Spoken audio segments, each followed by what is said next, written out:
we are going to look at how to graph an equation such as what we have on the screen here, which involves the absolute value of two separate expressions.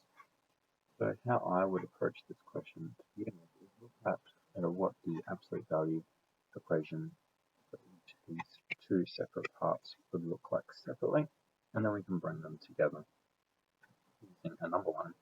So to start off with, I have x is equal to x if x is greater than or equal to 0, or negative x if x is less than 0. So that's just using our definition of our absolute value. On the other side, I have this x minus 2, the absolute value of that.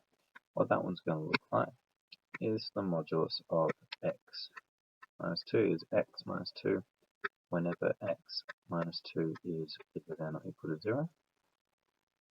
And we also have it is negative x minus 2 whenever x minus 2 is less than 0. Now, of course, we can simplify this one on the right to look like x minus 2 whenever x is bigger than or equal to 2. And on the other side, we have negative x plus 2 whenever x is less than 2. So this allows us then to know what our different parts of our equation look like for different values of x. But what we notice, hopefully, is that we have some x changing around 0, and we also have x changing around 2. So we actually need to account for a few different intervals in this case. So if I was to draw another line, what we're going to do is we're going to put in all the different x values where our equation changes. So on the first one, now red, we have 0, and from our second one we know that things change around 2 as well. So I'm going to now look at, on each of these intervals, what each of my two modular signs would provide me information about with my y. So when x is less than 0, right, my modulus of x is going to be negative x. Between 0 and 2, I have that the modulus of x is going to give me positive x. And in my third interval over here, plus 2, right, again, I have that my modulus of x will give me x. Now we're going to do the same thing, but we're going to do it with my other equation. So x value is less than 0.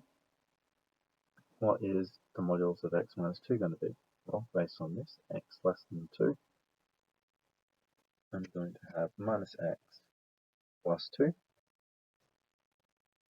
Between 0 and 2, right, I'm still in this second one where I have minus x plus 2.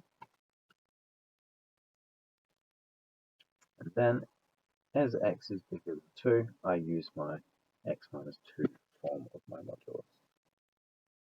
So then I can put all of this together and find out what my y is going to be.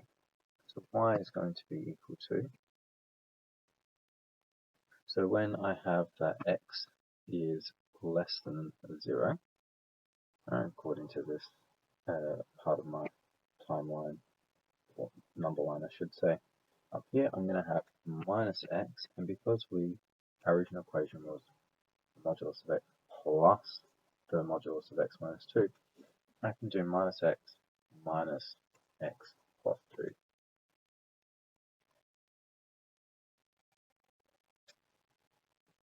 So we've got that one there. The next step we want to look at is for x between 0 and 2, and we're going to include it along here. So again, we just add up our two expressions here, so x minus x plus 2. And then lastly, we go to our x greater than 2 case. We have x plus x minus 2. And we can simplify this.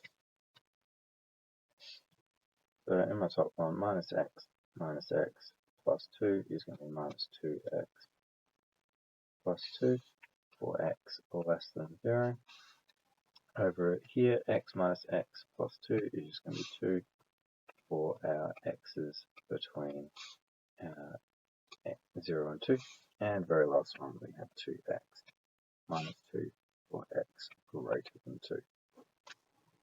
So we can draw this now on our graph. So very first up, if I have between 0 and 2, I have my equation is at 2. So on my line, I have this part here. So x between 0 and 2, I know that my y is going to be 2. On the other hand, if I'm looking at x less than 0, I have that my equation will have an intercept, y-intercept at 2. And I know that its slope is minus 2, so that means it will be going down 2 across 1. Alright, so this would be going across like that.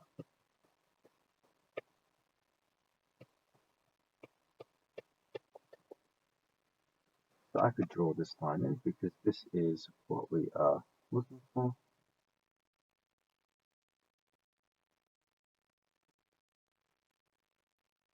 That's what's happening here.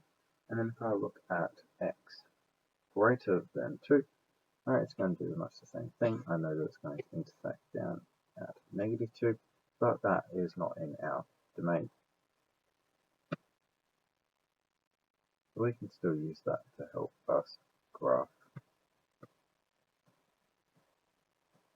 And past here, I know that I am going to have a line doing something like